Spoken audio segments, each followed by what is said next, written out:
You missed a minus sign, she said softly. And the lecture hall at Princeton froze, because the one who spoke wasn't a student. She was the janitor. Lecture Hall C at Princeton University carried a certain smell long after the students had gone. The dry tang of markers, the faint musk of old books, the lingering echo of ideas too large to vanish with footsteps. On this late evening, the room was nearly empty. Nearly, but not quite. The last graduate students had filed out, buzzing about proofs and conjectures, their voices fading down the marble corridors. The heavy wooden doors shut, leaving only two figures behind. One was Professor Nathan Hale, chair of the Department of Theoretical Mathematics, known for his surgical mind and ruthless precision. The other was Ruth Miller, a 22-year-old janitor, sleeves rolled, mop in hand, unnoticed as air. Ruth always waited until the rooms were empty. It was easier that way. She could sweep without eyes following her, wipe down the desks without whispers trailing her steps. People rarely looked twice at her. Janitors didn't need names, only keys and silence. And Ruth had mastered silence. But silence broke itself that night. A whiteboard stretched across 4 meters of wall, covered in recursive sequences, nested indices, the skeleton of a proof left unfinished. To most, it would appear a blur of symbols. To Ruth, it was music interrupted. Her gaze snagged on a single flaw, tiny, almost invisible, a minus sign where a plus should have been. It wasn't much. To a distracted glance, it was nothing. But to her, it was the crack in the rhythm, a dissonant note that collapsed the whole structure. She didn't plan to say anything. She never did. She only wanted to mop the floor, erase the board, leave no trace. Yet something stirred, a memory of who she used to be, before life folded her into invisibility. Her father's voice echoed in her mind. "Lightning mind, Ruth. You catch what others miss." He used to say it when she solved division backward at 6, when she spotted errors in his loan statements at 10, when she corrected her teachers with a whisper at 12. Back then, math had been her language, her compass. Back then, everyone told her she was destined for MIT. Back then, before cancer took him, before bills stacked high, before she traded notebooks for night shifts. The mop was heavy in her hand, the weight of years of silence pressed on her tongue, but the flaw on the board burned. The wrong note begged to be corrected. And so, almost without realizing, she spoke. "You missed a minus sign." The words were fragile, like eraser dust drifting into light. Professor Hale froze. His hand, halfway to his satchel, stilled. Slowly, deliberately, he turned. His eyes, sharp and searching, landed on her. At the back of the room, 2 students who lingered near the door stopped mid-step, glancing over their shoulders. Ruth's chest tightened. She wanted to swallow the words back, to hide them in the bucket of bleach at her feet. She lowered her gaze, clutching the mop. "They'll laugh. They'll tell me to mind my place." But no laughter came. Instead, Hale walked back to the board. He traced the symbols with his finger, line by line, until he reached it. The error, the tiny reversal. His finger hovered, paused once, twice. Then it stopped. She was right. The realization rippled across the room. The unfinished proof, whispered about for weeks, admired for its elegance, now stood undone by a single minus. By a janitor's eye. "How did you notice that?" Hale's voice broke the silence, low but sharp. Ruth blinked, suddenly aware of every stain on her uniform, every crack in her shoes. Her throat was dry. She wanted to lie, to say she overheard, to say she guessed. Instead, the truth slipped out. "I memorize things, patterns." That's not a pattern most people memorize.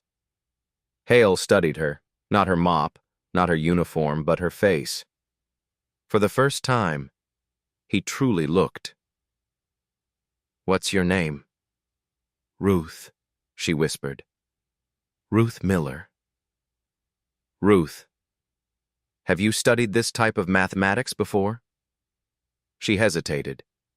She could still retreat into silence, vanish back into the role expected of her. But she nodded, small, almost imperceptible. "A long time ago." The moment stretched, fragile as glass. Then Hale gave the faintest of nods, as if tucking away a secret. Without another word, he packed his satchel and left, the door swinging shut behind him. Ruth stood alone in the vast hall, mop dripping on the polished floor, her heart pounding. She expected the world to resume as always, quiet shifts, invisible hours, no one remembering her name. Perhaps Hale would forget by morning. Professors had more important things to do. But days later, on a Wednesday, everything changed.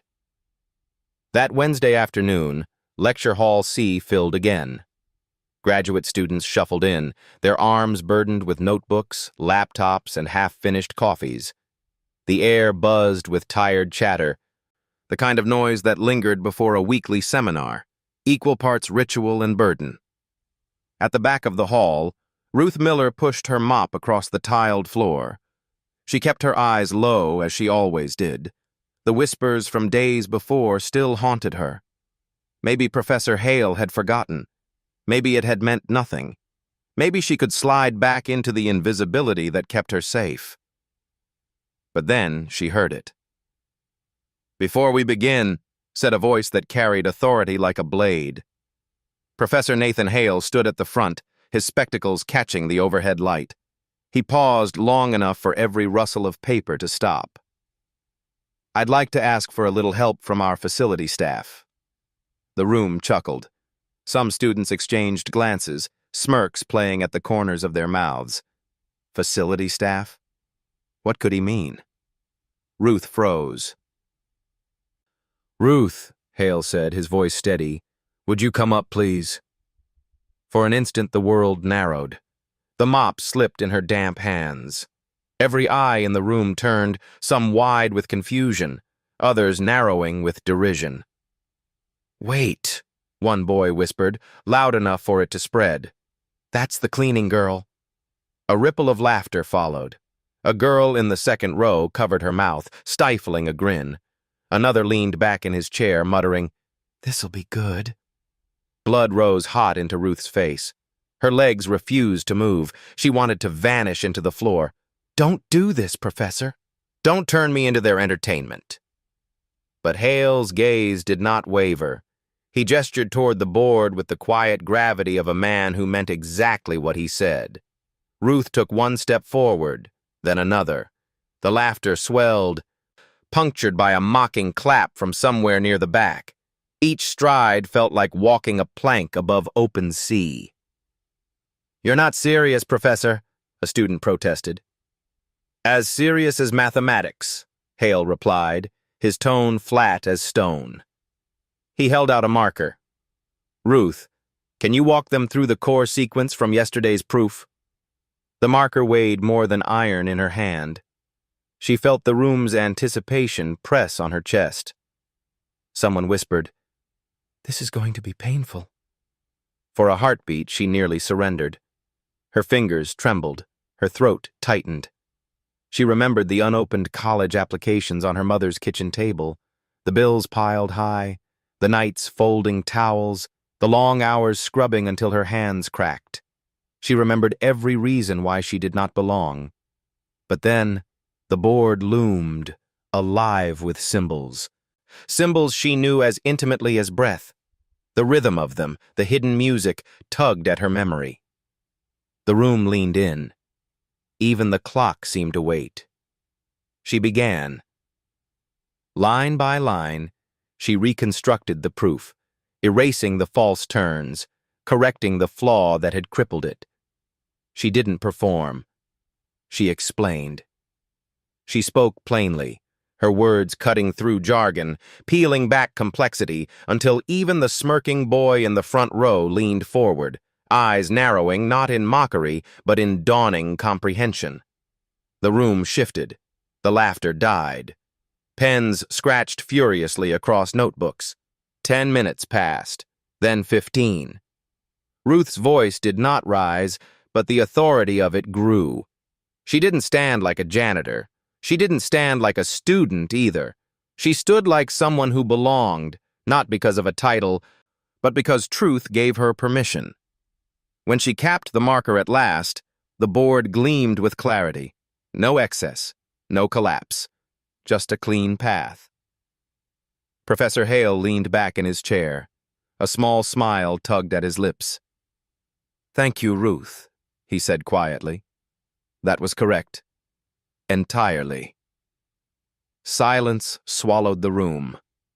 For a moment, no one moved. Then, from the back, a voice whispered the question that would soon echo through the department. "Who is she?" Ruth didn't answer. She returned to her mop, the bleach-stained handle clutched like an anchor. But her name, once lost in silence, had been spoken into the air, and it would not disappear so easily. That night, Ruth walked home through Princeton's cobbled streets, snowflakes catching in her hair. Her hands still smelled faintly of disinfectant. Above the laundromat where she rented a cramped room, she sat at her tiny desk, staring at the cracked wall. Her old notebooks lay stacked in the corner, relics of another life. AMC problems scrawled in pencil, AIME diagrams half-finished, USAMO attempts with margins full of corrections. She touched one absent-mindedly, the paper soft with years of wear. She remembered her father's words again. Lightning mind. He had called her that the night she corrected the interest calculation on his bank statement. He had called her that until the cancer silenced him forever. Her chest tightened. She closed the notebook. Her laptop buzzed. An email blinked on the screen. From nhale@princeton.edu. Subject: Opportunity. She hovered over it, afraid to click. What if it was a reprimand, a cruel joke? Slowly, she opened it. Ruth, I don't believe in coincidences. The way you saw the error, most people would never have noticed. I'd like to talk further. Not as professor and janitor, but as two people who see mathematics differently. Will you meet with me? Her breath caught. She closed the laptop quickly, as if shutting the words might erase them, but they burned behind her eyes anyway. Outside, snow fell in steady silence, coating the campus in white. Inside, Ruth Miller sat very still. She didn't crave attention or applause. What returned was a quieter thing: agency. For the first time in years, possibility had a seat at her table. The email from Professor Hale sat unopened in Ruth Miller's inbox for 3 days. She told herself she was too busy, that the hours between shifts and sleep left no time for meetings. But in truth, she was afraid. Afraid of what would happen if she said yes, and more afraid of what it meant if she said no. On the fourth night, curiosity won. She clicked. I'd like to understand your background, the message read. You see things others don't. That doesn't come from nowhere. Ruth almost laughed. If only he knew how much background she'd buried. The memory began at a hospital, fluorescent lights buzzing, the antiseptic sting, her father lying in bed, tubes weaving across his chest. She had been 17, clutching a folder of college recommendation letters in one hand, standardized test scores in the other. A 4.0 GPA, a perfect AMC run, state Olympiad certificates. Everyone told her she was headed for MIT, maybe even the International Mathematical Olympiad. Her father had called her lightning mind since she was 6. He was a mechanic, his hands always streaked with grease, but he saw patterns in engines the way she saw them in equations. "You've got what I never had, Ruthie," he told her, voice rasping through sickness. "Don't let it go." But 2 months later, he was gone. Her mother folded inward after that. Bills piled like drifts of snow against the door. Ruth's little sister asked every night, "Is Dad really not coming back?" College applications sat unopened on the kitchen table.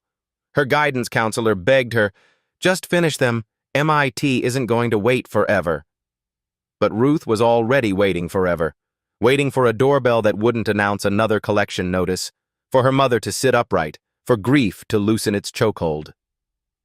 So she made a choice. She walked out of her last math class with a transcript that sparkled and a future that dimmed. She took the first job that came, a diner waitress, then folding towels at a gym, and finally the overnight custodial shifts at Princeton.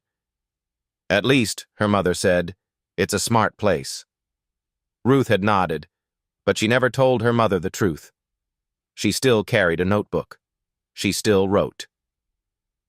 Years later, that notebook resurfaced when Professor Hale asked to see her file. She didn't have one anymore. No college transcripts, no published papers. But in a box beneath her bed sat a stack of weathered folders, yellowing certificates, dog-eared math contest problems, recommendation letters signed in looping pen by teachers who once believed she would change the world. She hadn't opened it in years. One winter night, after her shift, she pulled the box out. The cardboard flaps crackled. Inside, the ghosts of her past waited. She lifted a certificate from the American mathematics competitions. Her name, Ruth Miller, in neat serif font. Top 1%. She remembered the exam room, rows of desks, the scratch of pencils, the thrill of finishing with 20 minutes left while others still frowned at problem 6. Another paper, AIME scores. She had ranked in the top 50 in the state. A teacher's note scrawled in the margin, "MIT will love this." Her throat tightened. She set it aside. At the bottom of the box was a manila envelope. The words, "Top Prospects, Northeast Region" stamped across the front. She remembered when her math coach had handed it to her, smiling. She had been on the list. Her name among future Harvard, MIT, Princeton scholars. She had carried it home like a golden ticket. Now the envelope was soft with age, its promise long expired. She pressed it closed and shoved the box back under the bed. But fate has its own sense of timing.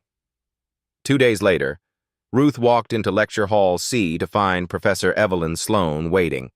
Unlike Hale, Sloane's reputation was merciless. She was the kind of academic whose eyes could silence a room before her words ever arrived. On the board was not an equation, but a sheet of paper taped flat. Ruth's stomach dropped. It was a photocopy from the very envelope she had buried. Her old competition results. Sloane's voice cut like glass. "You ranked in the 99th percentile.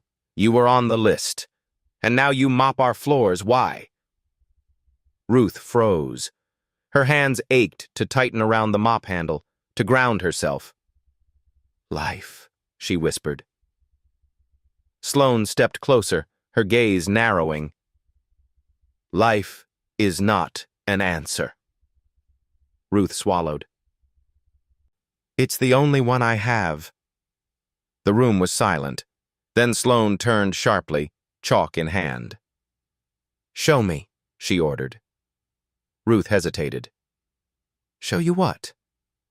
"What you buried." Her chest tightened, but the board beckoned as it always did. She set the mop aside, picked up the chalk, and began tracing lines she hadn't dared in years. Induction flows, recursive loops, the skeleton of a theorem she had once half-finished in a hospital waiting room. Sloane watched, arms folded, her expression unreadable. 10 minutes passed. The chalk squeaked, her hand steady. At last, Ruth stepped back. Sloane's eyes flicked across the work, and then, unexpectedly, she smiled. Thin, dangerous, approving. "You think differently," she said. "Untrained, severe, but observant. That makes you dangerous."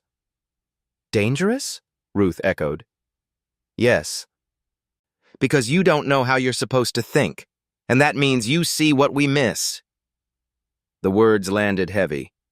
For the first time since her father's death, Ruth felt something stir inside her. Not hope, exactly, but recognition. The file she thought she had buried was no longer hers to hide.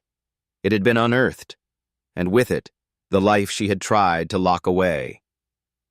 That night, she returned to her apartment above the laundromat, sat at her desk, and opened a fresh page of her notebook. For hours, she wrote. Problems from memory, sequences that once haunted her dreams, and questions she had never dared to ask. When she finally set the pencil down, her hands were black with graphite. She whispered to the empty room, "It was never gone." And for the first time in years, she believed it. Room 3C did not announce itself. It hid in a quiet corner of the West Wing, behind a door whose paint had been reapplied so many times that the number looked worn into the wood. The radiator hummed in the corner like a tired animal. The window stuck halfway if you tried to open it.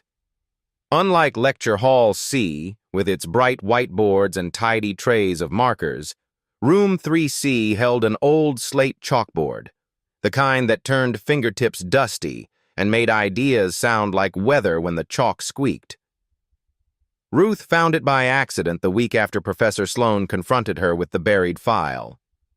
She was wheeling her cart down the hall at 12:47, the campus sleeping, the lights glowing faintly like lanterns in a harbor. The door stood ajar.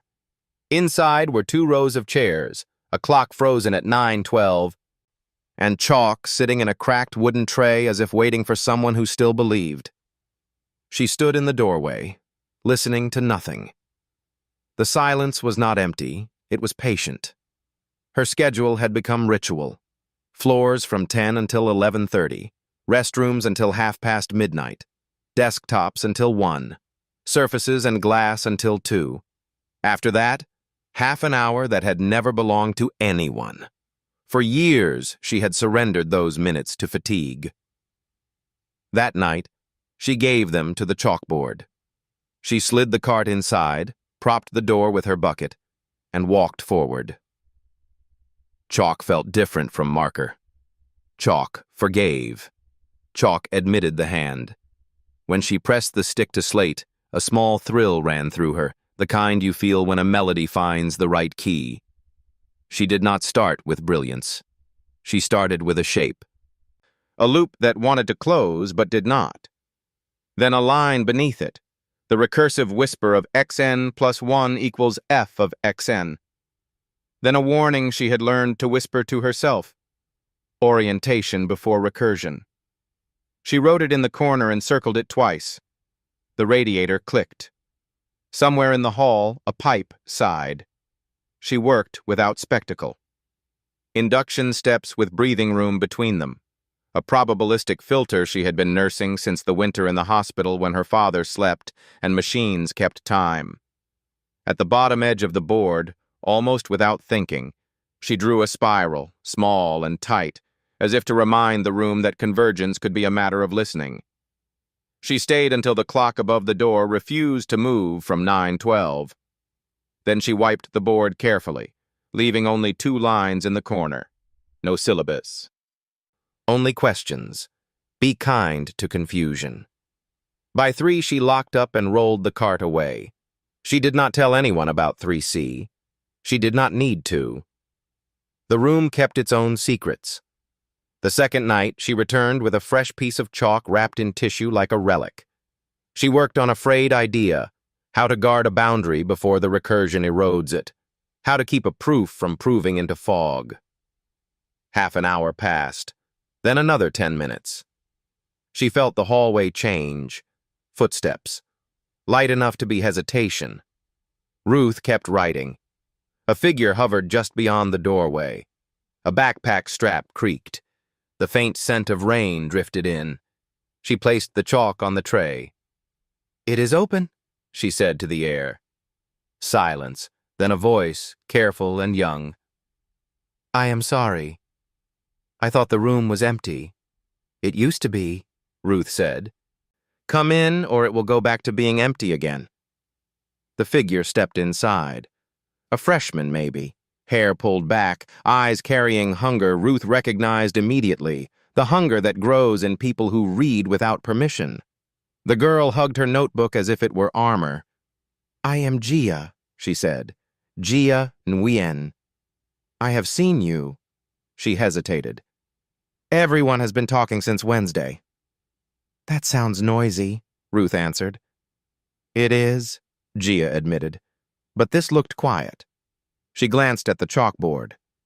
"You write like it is music." Ruth almost smiled. "I listen to it more than I write it." Gia stood uncertainly, waiting to be dismissed. Ruth gestured to the second row. "Sit if you would like. There are no grades here." Gia sat. The chair squeaked and then surrendered. Ruth turned back to the board. The presence behind her changed the air. She started again, slower, speaking while the chalk moved. "Watch the third line," she said.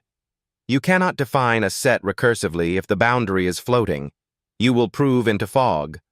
Gia leaned forward, pencil hovering. "So you anchor the boundary before you let it loop."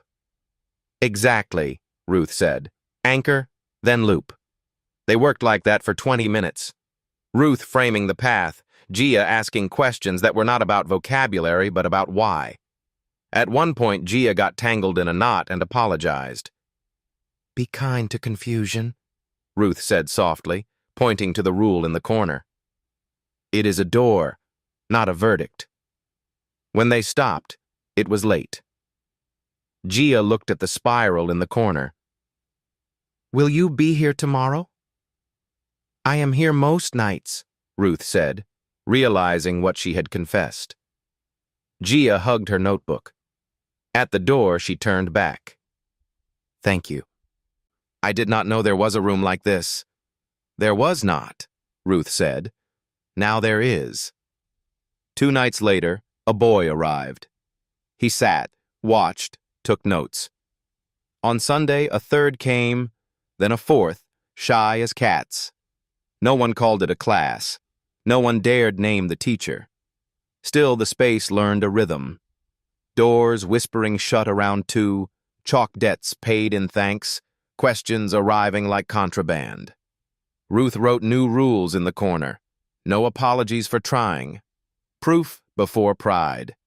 If you are stuck, draw the smallest true circle and grow it. On the 5th night, a security guard filled the doorway. "After hours occupancy," he said. "This is not an authorized study space." Ruth stepped forward, showing her badge. "Custodial. They are leaving." The man looked at the faces, at the board, at the spiral.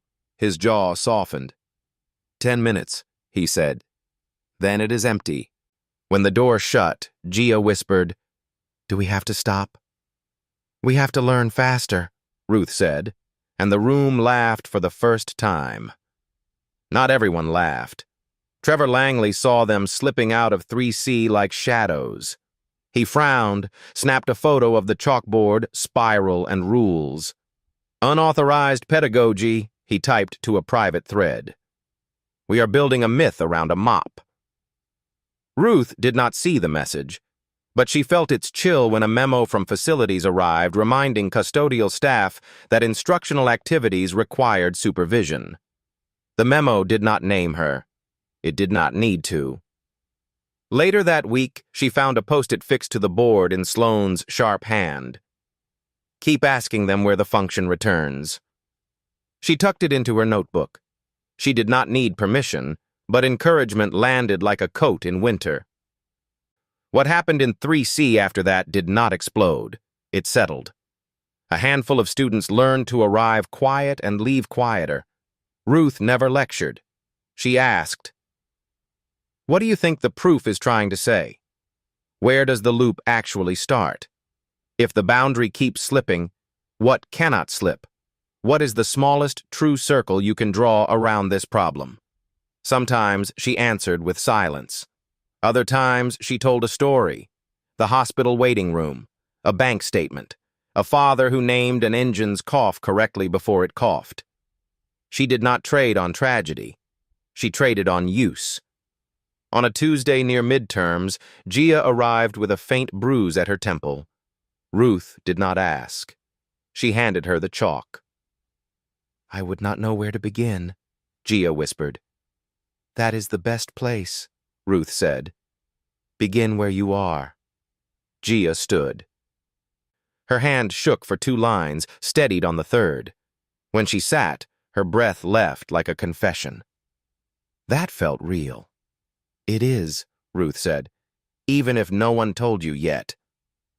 By month's end, rumors outran the room. Someone had named it the Midnight Wing. Photos appeared in a student forum. Professor Hale never entered, though once Ruth knew he had paused outside. Sloane came only once, leaving a line on the board before she vanished. Trevor watched from afar, arms folded, jaw set. Ruth ignored them. She added one more rule above the spiral. Proof is a way of teaching your doubt how to listen. She stayed after the others left, erasing the board slowly, leaving the spiral. The hallway outside was still. Before leaving, she pinned a torn scrap of paper to a bulletin board crowded with flyers. Midnight Wing, Room 3C. Bring your questions. Leave your apology. The Tuesday seminar was never supposed to matter. It was a low-stakes slot, the kind of gathering where graduate students tested fragile ideas and older faculty half-listened with coffee in hand. No press, no audience, no expectations. Yet by 11:15 that morning, an unusual tension filled Lecture Hall B. Trevor Langley was presenting. He had polished his slides for days, rehearsed his tone to sound effortless. For weeks he had been nursing a quiet grievance, the kind that sharpened each time he heard Ruth's name whispered in corridors or saw chalk spirals sketched in notebooks that should have belonged only to students. He had worked his way here by pedigree and performance. She had appeared uncredentialed, undeserving. In his mind, balance demanded correction. He glanced toward the back. Ruth was there, rag tucked into her pocket, wiping the podium between sessions as she always did. She was not supposed to be seen. And yet, her presence made his chest tighten. Trevor leaned close to Professor Sloane, who sat 3 rows back, her expression carved in stone. "Shall we see if our unofficial faculty member would like to explain my proof?" His voice was just loud enough to ripple forward. A nervous laugh stirred among the rows. Some students shifted uncomfortably. Others leaned forward with the thrill of theater.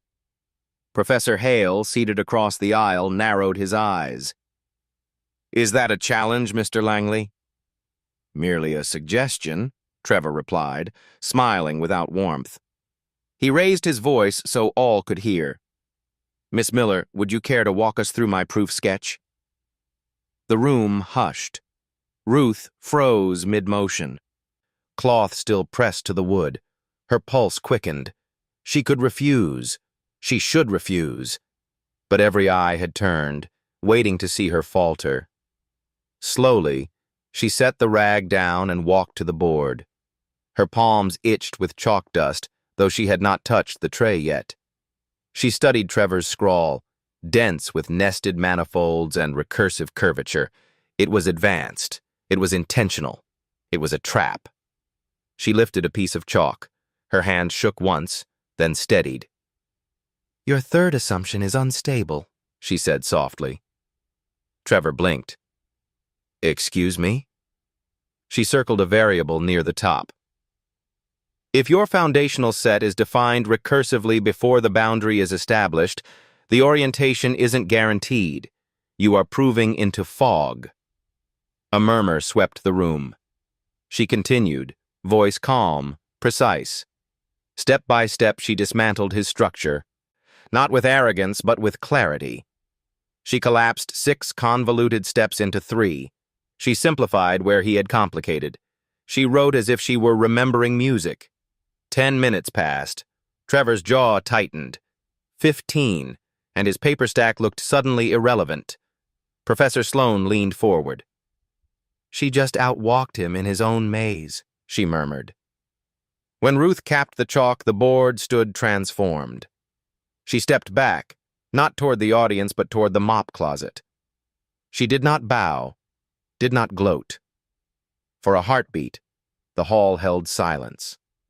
Then a clap began at the back. Another joined. Soon the room filled with applause, not wild but steady, undeniable. Trevor gathered his papers in silence, his cheeks burning. A student snapped a photo. By evening it appeared on the campus forum. Ruth mid-gesture. Chalk streaked on her fingers, a formula gleaming behind her. The caption read, "The janitor just rewrote the map." That night, Ruth returned to room 3C later than usual. She expected emptiness. Instead, Gia was there, along with 2 others. They were rearranging chairs into a semicircle. "What is this?" Ruth asked. "Office hours," Gia said with a grin. Ruth laughed, a sound she had not allowed in years. "I am not a professor." "Exactly," one of the boys replied. "That is why we actually learn something." For the first time, Ruth sat not at the edges, but at the center. She did not lecture. She asked. And when silence fell, it was not empty. It was full of thinking. Outside, Trevor seethed. Inside, the midnight wing grew roots. The library at Princeton had always been Ruth's refuge.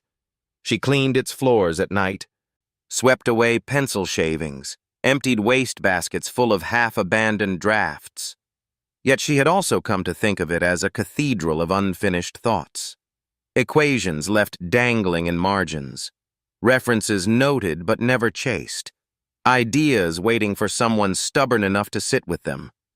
It was here, weeks after the seminar where she had dismantled Trevor Langley's trap, that Ruth left something behind. Not on purpose. Not exactly. It began as habit. After her shift ended at 2 a.m., she lingered in room 3C with her notebook. The chalkboard had grown crowded with spirals and rules written in many hands now, not just her own. She flipped open to the earliest page, where her father's voice still seemed to echo between the numbers, and began writing again. This time it was not fragments. It was whole. The problem she had carried since her teenage years, the recursive alignment of boundary conditions inside modular structures, came pouring out, page after page. Not polished, not typed, but alive. The pencil moved like it knew the path before she did. By dawn, she had 15 pages, smudged with graphite and streaked with the tired joy of discovery. She tucked the pages into an old envelope, no title page, no name, only the work itself. She slid it between the covers of a topology volume she had been cleaning. Maybe she meant to retrieve it later. Maybe some part of her wanted to see what would happen if truth stood without credentials. 2 days later, Professor Evelyn Sloane found it. She had come to the library for a reference, but her eyes caught the manila edge tucked into page 246. She opened it, expecting a misfiled article. Instead, she found Ruth's handwriting, dense but elegant. Sloane sat right there on the floor, ignoring the dust, reading line by line. By the 3rd page, her pen was out. By the 6th, she was scribbling margins. By the 10th, her heart was thudding in a way it had not in years. This was not just reworking an old approach. It was something startling. Theorems bending back on themselves like ribbons, contradictions folding until they resolved not by brute force, but by rhythm. She read to the end. Then she whispered aloud, as if the silence needed to hear it. Beautiful. At the next faculty meeting, Sloane placed a photocopy at the center of the table. "What is this?" Professor Kravitz asked, adjusting his glasses. "No title, no credentials," Sloane said. "Just mathematics." Kravitz scanned the first page. His eyes sharpened. "Who wrote it?" "That," Sloane replied, "is the wrong question." Whispers spread in inboxes, in Slack threads, in hallways.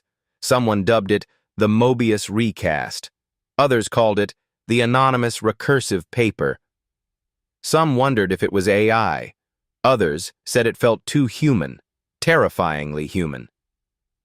Ruth knew none of this at first. She still scrubbed floors, still erased chalkboards, still taught quietly in room 3C where students came more regularly now, notebooks open like fragile wings. But one night Gia lingered after the others left. She had heard the rumor. "They say a janitor left it," Gia whispered. "They say it was you."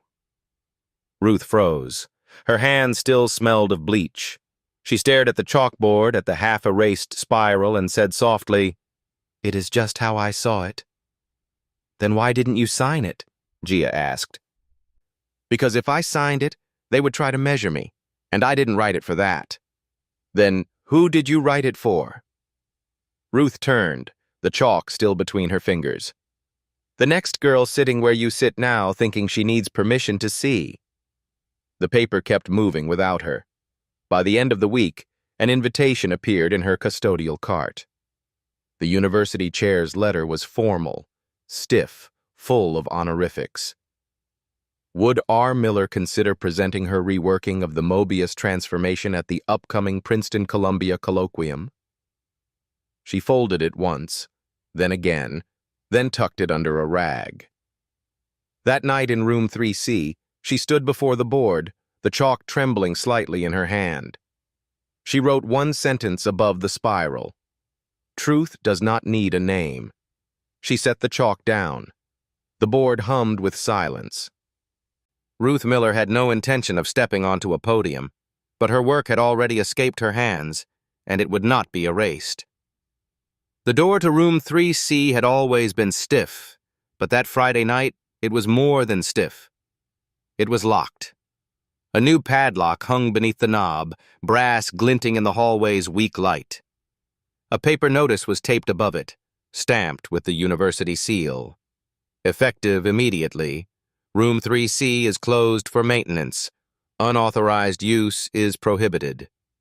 Ruth stood frozen, mop handle in her hand. The hallway was silent, but her chest filled with a roar. Maintenance was the word they used when they wanted something erased. She reached for her keys, though she knew none would fit. For years, the keys had opened every corridor, every lecture hall, every forgotten closet. But not this one. Not anymore. Behind her, footsteps approached. Gia. She carried her notebook like a shield. When she saw the lock, her face crumpled. "They shut it down?" she whispered. Ruth nodded. Her throat was too tight for words. One by one, others arrived. Sam, Ellis, 2 more students who had found their way into the midnight circle. They stopped short at the door, reading the notice as if it were a verdict. "What do we do now?" Sam asked. Ruth lowered her eyes. "It was never ours to keep." "But it was," Ellis said fiercely. "No one else used it. No one cared until you made it matter." The group fell silent. The hallway felt colder. Ruth leaned against the wall, her mop clattering softly to the floor. She remembered the first night she had opened this door, how the silence had welcomed her like an old friend, how chalk had felt alive in her hand again. She remembered her father's voice telling her not to let go, and she remembered the spiral she had drawn, the promise to herself that truth did not need a name. Yet the lock mocked her. The system had noticed, and the system wanted silence. Gia crouched, pressing her palm against the seam of the door as if it were a wounded friend. "It is just a room," she whispered, "but it feels like more." Ruth exhaled slowly. "Because we gave it more." She wanted to tell them to go home, to study elsewhere, to let the loss settle quietly. But then she saw their faces, young, hungry, lit by the stubborn belief that they had finally found a place where they were allowed to be curious without apology. She could not take that from them. She straightened. "We will find another room." "Where?" Sam asked. Ruth scanned the hallway. Every door felt hostile now. The administration had made its choice. If they stayed visible, they would be erased again. But invisibility had always been her gift. "There is a storeroom on the 3rd floor," she said at last. "Nobody uses it. Small board, broken heater. But it is enough." They followed her upstairs. The door to room 312 creaked open. Dust clung to the air, and the radiator rattled like a bad memory. But there was a chalkboard, cracked at the corner but waiting. Ruth wiped it clean with her sleeve. Then she wrote one word across its surface: "Still." The students gathered close, shivering in the draft, but their notebooks opened. They leaned forward, pencils ready. Ruth looked at them and felt something bloom, quiet but undeniable. "They can lock doors," she said softly. "They cannot lock questions." That night the spiral appeared again, etched in chalk, tighter than before. And in the weeks that followed, more students found their way, not through announcements or schedules, but through whispers. A girl left a note in the library. Room 312. Midnight. Bring curiosity. A boy scribbled a spiral on the back of his problem set and slid it across a table. The midnight wing had been shuttered, but the spiral lived on. Ruth swept the new room after each gathering, leaving no trace but chalk dust under her nails. She walked home in the quiet hours, her breath rising in clouds, her heart a knot of defiance. She did not want fame. She did not want credit. But she wanted this: a place where no lock could silence the truth. And deep down, she knew the lock on room 3C had not been the end. It was the beginning of something the university could not contain. The faculty lounge was never built for noise. Its walls smelled of old coffee and leather, the kind of place where arguments were supposed to remain civil, folded neatly into phrases like, "I disagree," or "with respect." But that Monday afternoon, civility was slipping. At the center of the long oak table lay a photocopy of the anonymous paper, the Mobius recast. Lines of recursion marched across the page with an elegance no one could deny. Around it sat the most powerful mathematicians at Princeton, and yet none of them could agree on how to face what had appeared among them. Professor Harold Baines spoke first, his jaw tight, his 5th cup of coffee trembling in his hand. "It is one thing to celebrate promise," he said. "It is another to lionize janitorial fiction." Across the table, Sloane's eyes sharpened. "She is not fiction. She is the reason your doctoral student rewrote half his thesis last month." "He was influenced," Baines shot back. "Not taught. There's a difference." Sloane leaned forward, her voice low, each word deliberate. "Are you certain you want to finish that sentence, Harold?" The room stilled. Even the graduate assistants typing notes at the edges stopped mid-keystroke. Professor Kravitz, usually the quietest, cleared his throat. "Look, maybe we have failed to notice something. Maybe the system isn't as self-correcting as we like to believe." "No," Baines snapped. "The system works because we protect it. If anyone can bypass the rigors of academia by scribbling on the back of a supply receipt, then what is left of peer review?" "Truth," Sloane said simply. "What remains is truth." The word landed like a stone in a still pond. Some professors shifted uncomfortably. Others avoided her gaze. Professor Nathan Hale, who had been silent until now, finally spoke. His voice was calm, measured, but his eyes were fierce. She noticed a mistake I left on the board. Not a student, not a postdoc, not you. She did. And when I tested her, she reconstructed the proof flawlessly. That isn't accident. That is brilliance. A dangerous brilliance, muttered Professor Ellison from the far end. Dangerous because it is untrained. Dangerous because it is undisciplined. Or dangerous, Hale replied, because it reminds us we missed her. The debate spiraled. Some argued she was a symbol of hope, proof that talent could surface anywhere. Others insisted she threatened the integrity of their institutions. Words like integrity, precedent, reputation ricocheted off the walls. The Mobius recast lay between them, silent, undeniable. At last, Sloane closed her laptop with a sharp click. You are afraid of her because she proves the gates you built are smaller than you thought. And gates, once questioned, rarely stay shut. The room erupted again, but Ruth Miller was not there to hear it. She was downstairs, mop in hand, scrubbing chalk dust from the floor of Lecture Hall C.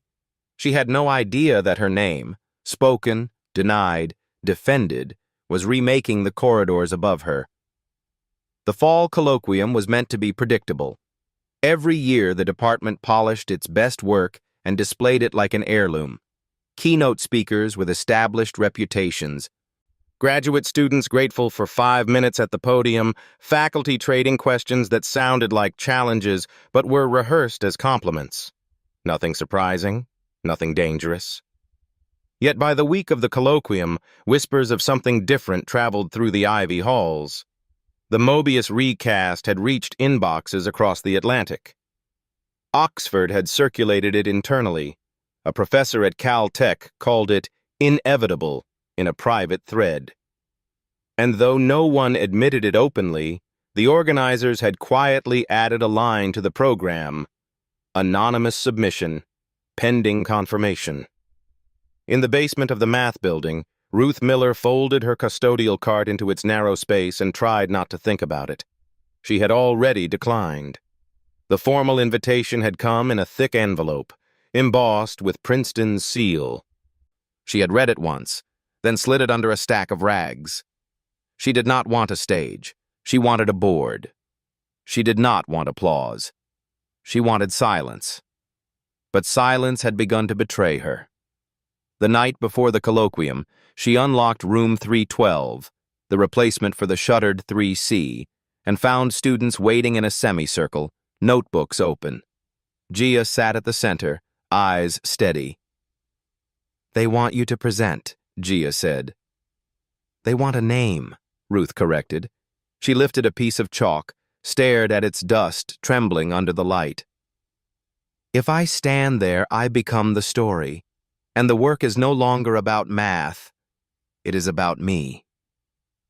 Maybe, Gia said softly, but maybe the work needs your voice to survive. Ruth shook her head. I am not a voice they will keep. I am only proof that their walls are thin. The room fell quiet.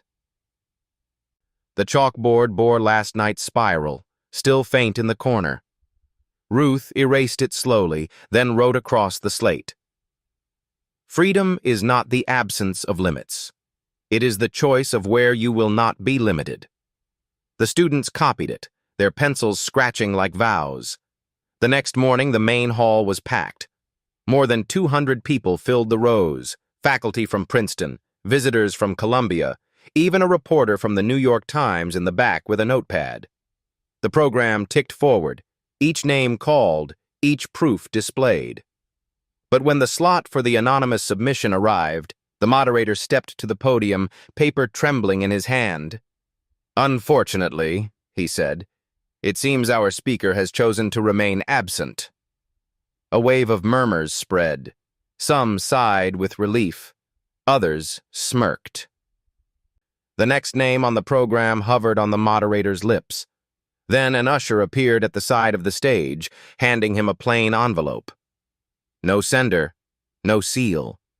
The moderator frowned, tore it open, and pulled out a single sheet. 15 lines of mathematics, written in pencil so precise it seemed sharper than type. At the bottom, one sentence. I do not need the podium.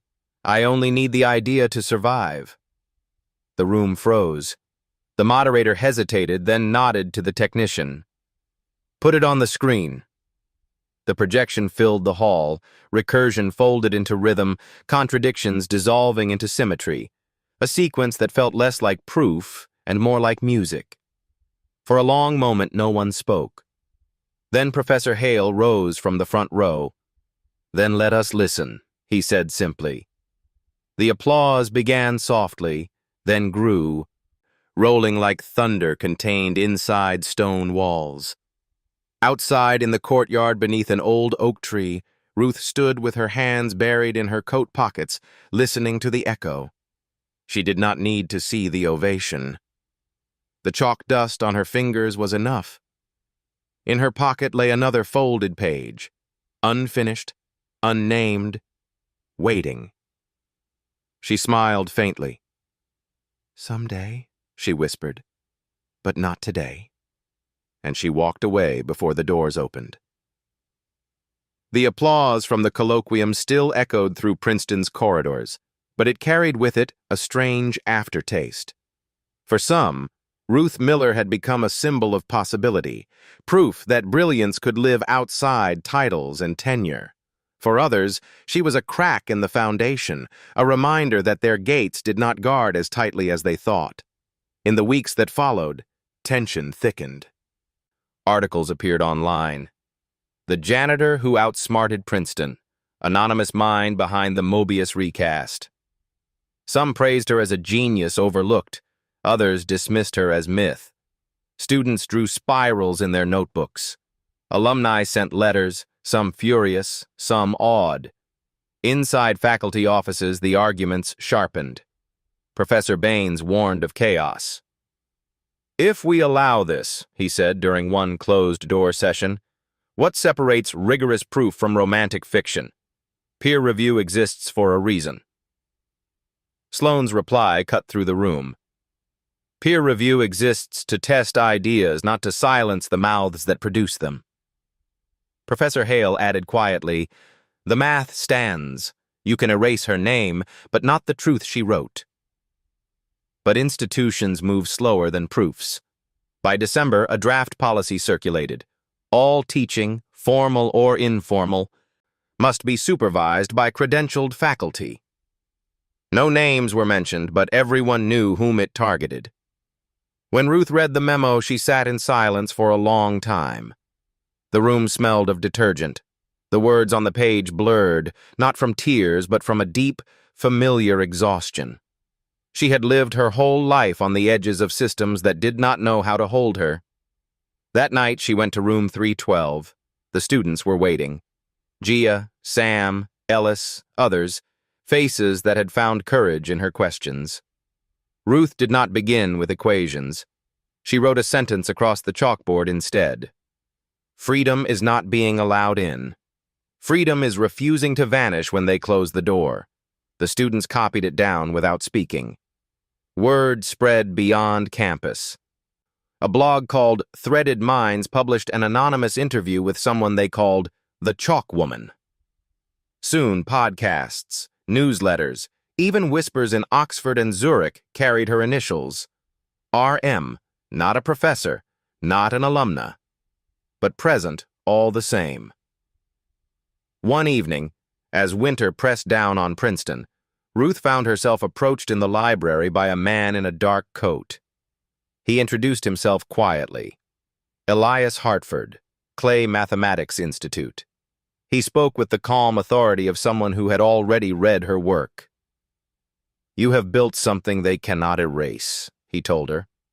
We would like to offer you protection, a fellowship, a lab, your own team. No credential requirements. Ruth listened. She thought of the mop still leaning against her cart, of the chalk dust under her nails, of Gia's shy questions, and the spiral blooming on the blackboard each night. Then Hartford added, one condition, exclusivity. No more midnight rooms. No more teaching without sanction. We want your work, not your gatherings. The offer hung between them like a trap disguised as mercy. That night, Ruth unlocked room 312 for what she knew might be the last time. The students gathered, expectant. She did not tell them of Hartford's words. Instead, she asked a question. "What do you give up," she said, "when they finally let you in?" No one answered. The silence itself became the answer. By spring, room 312 was gone, scrubbed clean, walls painted, board removed. The university issued no statement. It was as if erasing a room could erase a memory. But the spiral had already spread.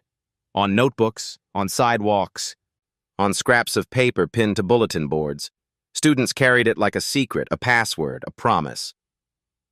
Ruth herself slipped quietly out of Princeton. Months later, in a quiet town in Vermont, a flyer appeared on a post office door, handwritten in thick black ink. Free math room for anyone who wants to learn. No age limit, no tests, just curiosity. Location, Alder Lane, back barn. Tuesdays and Thursdays, 5 to 9. Signed simply, R.M. Inside the barn, 3 long tables, a kettle for tea, and a chalkboard leaning against hay bales. On the wood above the door, carved by careful hands, a spiral. On the first night, only 3 people came. A boy who hated math but loved puzzles, a single mother who had never finished high school, and a retired janitor who set down his folding chair with reverence. Ruth greeted them not as a professor, not as a legend, but simply as Ruth. She poured tea, handed out notebooks labeled Take 1, fill it, and asked the only question that mattered. "Are you ready to think?" And when they nodded, she smiled. Because this room without permission, without applause, was the true reckoning. Thank you for watching until the end. If Ruth's story moved you, please subscribe, comment, and share, because every voice matters, and every story deserves to be heard.